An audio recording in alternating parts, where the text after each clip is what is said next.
খুলনায় মায়ের সাথে স্কুল থেকে বাড়ি ফেরার পথে ট্রলির চাপায় দ্বিতীয় শ্রেণীর ছাত্রের ঢাকা চট্টগ্রাম মহাসড়কে বিক্ষোভ, আবারও পাওয়া গেল AK-22 রাইফেল।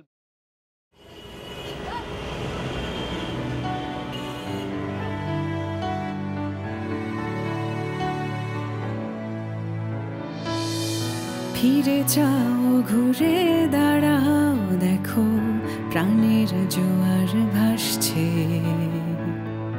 নতুন আলোকে আশার পালকে স্বপ্ন সকাল আসছে। ফিরে যাও, ঘুরে দাঁড়াও, দেখো প্রাণের জোয়ার ভাসছে, নতুন আলোকে আশার পালকে স্বপ্ন সকাল আসছে। যদি বৃষ্টিরা ঝরে টুপটা, যদি ফুল ফুটে যায় চুপচাপ, বেহিসেবি ফুল ঝরে যেতে যেতে যেতে রেখে যাবে তা